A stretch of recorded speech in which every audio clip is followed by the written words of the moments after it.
Hi, everyone, and welcome to Morning Coffee Break. Hope everybody's all right this morning. Today is Wednesday, September 28th. Currently, it's 45 degrees. Hi, kitty. It's 45 degrees, boy. And the high's only going to be 66 today. That'll feel half cold. Of course, I'm not wanting the 90 plus degrees weather back, though, but it's hard to get used to it at first when it first starts getting a little cooler. No chance of rain today. Did I say high 66? I think so. 100% humidity right now. That's awful. Uh, no wind, and air quality is 94, which is a little bit higher than it has been. It's been like around, what was it, 50 some? Air quality 59. So it went up the past few days a little bit. 67 yesterday, and all the way up to 94 today. We didn't do Logan's awesome snack reviews yesterday because I had to work on a leaky faucet, and I didn't want to, hire a plumber to do that. And I've done it before. I know how to do it. The only problem is this house is so old. I think this house was built in 64 or 65. Um, all the plumbing, is, nowadays a lot of stuff is PVC and this and that. Uh, all the plumbing is, the old metal pipes, and they are pretty much rusted together. I mean, they're like fused together at all the places that you take them apart. What you doing, kitty? She's gonna lay down. She's messing with a bag. Uh, so yeah, I mean, it was awful. I had to get some WD-40, and that's expensive now.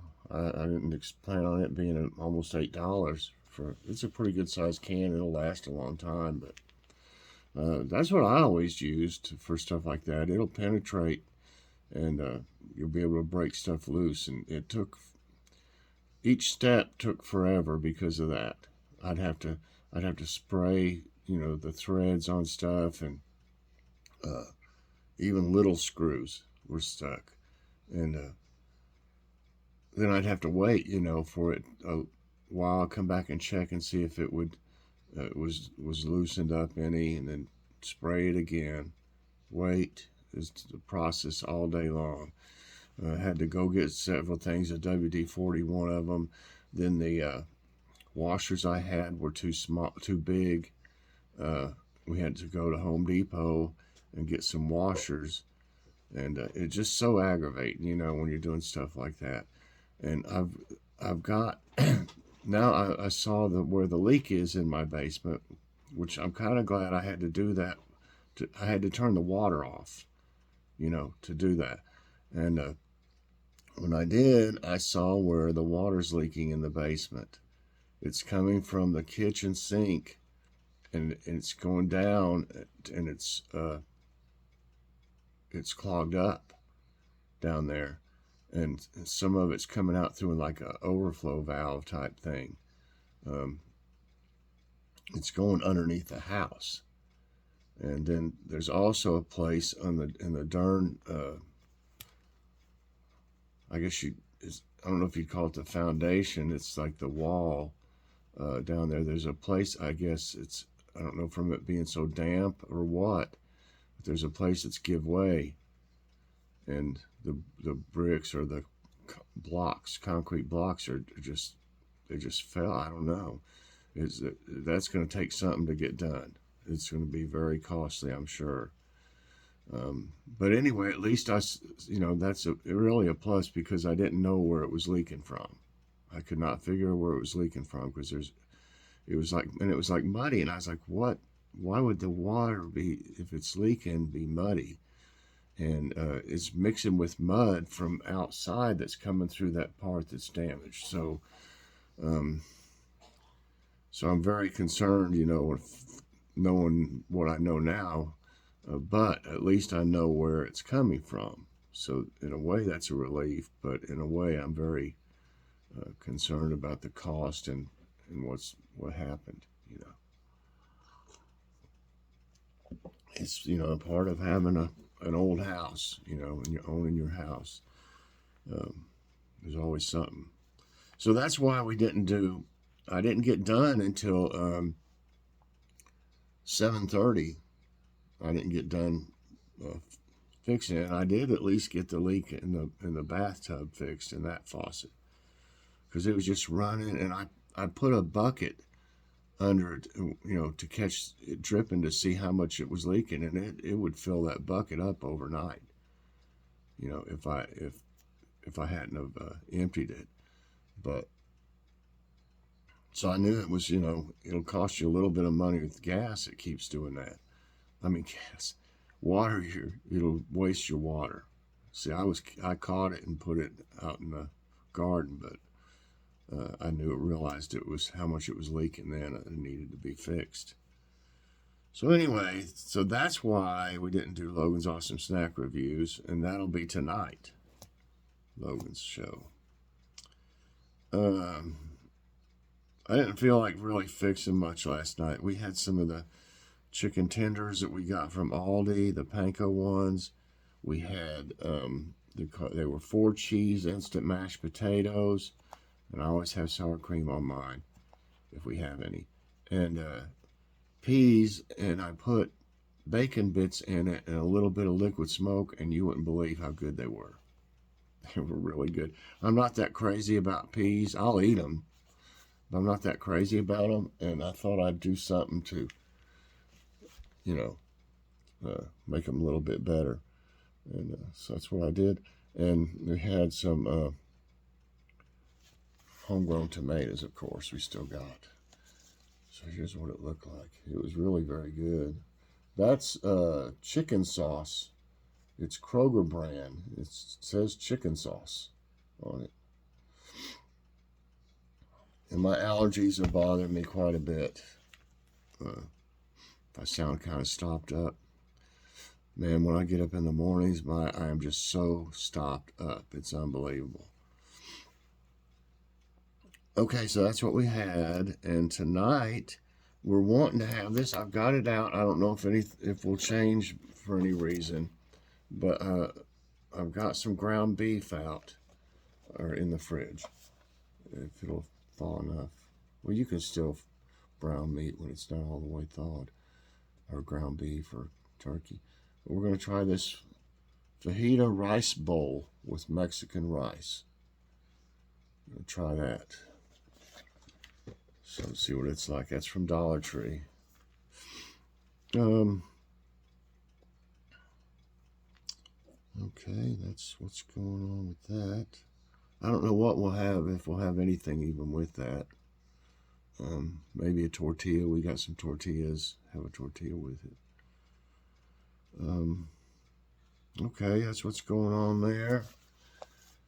So I've got a morning coffee break taste test. I've had these for a while. I got them from Dollar Tree. It's, I guess, yummy fruit snacks, mixed fruit. There's 15 pouches, excellent source of vitamin C, high in antioxidant, peanut and fat-free, no high fructose corn syrup. That's a big plus. Right there.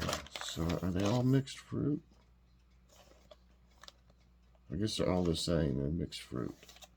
So let's see what the nutrition facts are like.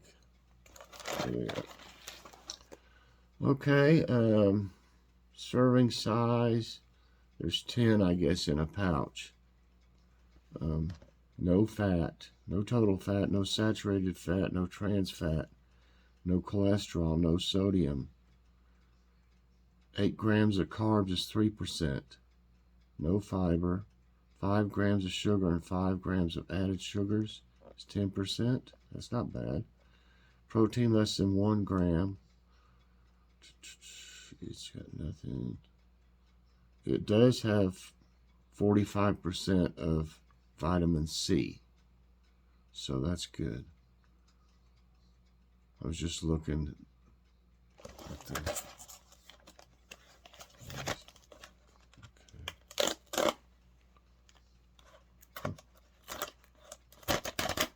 Usually those tear off, you know. They usually never work when you.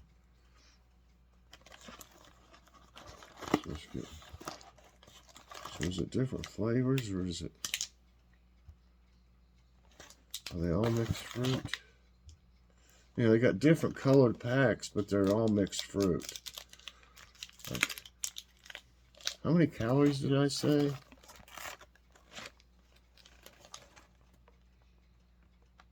35 calories. No wonder they're so little. Those little packets are so small. Wow. So they got different colors.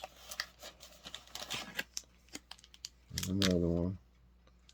They're all mixed fruit. They're very small packages. I guess that's shrinkflation for you. You tear them? There we go. Okay. Little bitty. Okay. That's like an orange.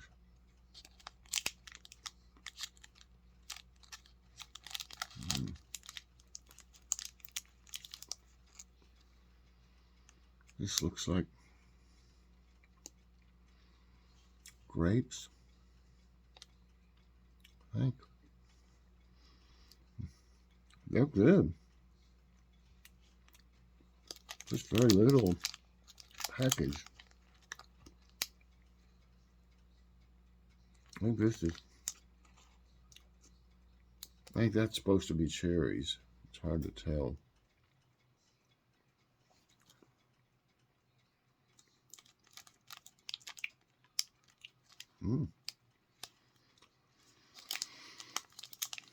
Wow, there's not many in there, but, you know, there must be like 10 of them, I guess, from what it said in that. Not what it said about 10.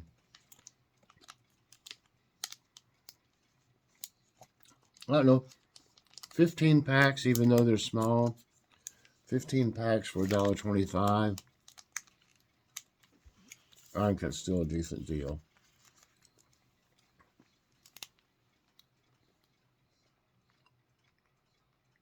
They're really very good. Okay, everybody. I would give this a 5 out of 5. They are good. They're not bad for you. They don't have a whole lot of sugar. So, get a little bit of vitamin C. So anyway, 5 out of 5 on that one. Find them at Dollar Tree.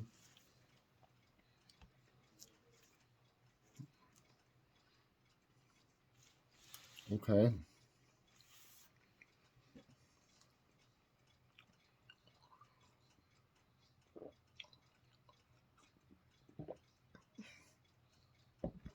Okay, today's tidbits, you know, it's all over the news. It's about Hurricane Ian. Isn't that what it's called? And I just thought, you know, we've got them on our prayer list. Everybody be praying for anyone that's going to be in the path of this thing. It doesn't sound good. I mean, it sounds pretty bad. But I thought I would, you know, almost all the tidbits today in one way or another had something to do with it. How a different area is going to be affected and this and that.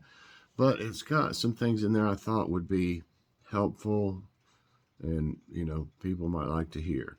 Because you can't watch anything without this being in it right now. This is a big, you know, story that's going on. But this one is what to pack in your hurricane survival kit. Water, 1 gallon per day per person, stocked for 3 to 7 days. Food, ready to eat, non-perishable canned foods, manual can opener, utensils. That's a thing to remember. I've got a can opener. I don't know how good it is, but I've definitely got one that's not electric. I've got also one of those little ones that's battery powered that goes around it, Hurricane or something like that. It's funny, it's called Hurricane. That one, goes around and cuts it. Supplies, first aid kit, prescriptions, medicines, flashlights, batteries, radio, local maps, special items, toys, books, games, emergency contact, cash, documents, insurance, bank details, passports, Medicare cards, records, store and waterproof bag, pet care, identification, medications, food, litter box, carrier, cage, daily use items, hygiene items, moisture wipes, toiletries, blankets, extra clothing, cell phone chargers, keys. Cell phone charger, you definitely want it. Of course, if the power's out, that may be a problem. And this says, are you prepared for Hurricane Ian? Secure your home's windows, doors, and stay indoors. Review your emergency kit to make sure that it's ready to go. Ensure that all family members know what to do and where to go if an emergency is declared. Stay updated about the hurricane status via NWS website, TV, or radio. I've got a weather radio, and it's also got different bands on it for emergency broadcasts and stuff. I've got one of those little ones. They're good to have. I'm wondering if I took the batteries out of it, though. I need to check it. When you have something that's got batteries in it, don't leave it for years with batteries in it, because they'll corrode and it'll ruin whatever it is. It'll eat up the connections and stuff. I forget that too, and I've had to throw stuff away, a little radio or something like that, because I didn't pay attention to the batteries. Just take them out, and when you need them, put them back in, U.S. Navy ships and aircrafts relocate due to Hurricane Ian.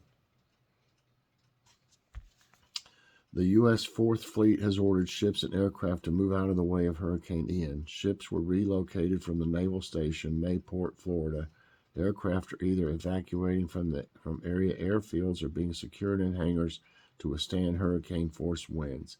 4 ships, multiple rotary and fixed-wing aircraft are expected to relocate. And Ian latest update nears Category 5 strength with 155 mile per hour winds. Hurricane Ian rapidly intensified off Florida's southern coast early Wednesday, gaining top winds of 155 miles per hour, just shy of the deadly Category 5 status. Ian was centered about 65 miles west-southwest of Naples. It is moving north-northeast at a speed of 9 miles per hour. The hurricane could push as much as 12 feet of ocean water ashore in Florida. Let's pray for everyone there. Okay, that's it for today's tidbits. Like I said, it was pretty much everything today was about this hurricane. So let's see if we can find some nice news. I just figured, everybody needs to be informed about this, especially if you're in the path of it, and take it seriously. Okay, the science of why we like the music we do. You can drink a coffee.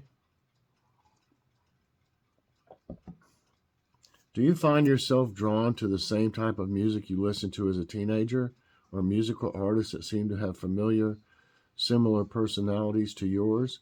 It turns out there's a whole science behind why we like the songs and genres we do. I guess that's how you pronounce it. Researchers have found that in addition to a preference for music from adolescent years, many people's taste can be linked to certain personality traits, both their own and that of the artist. For example, extroverts tend to prefer upbeat music, while those who cite openness as a trait turn to more sophisticated genres.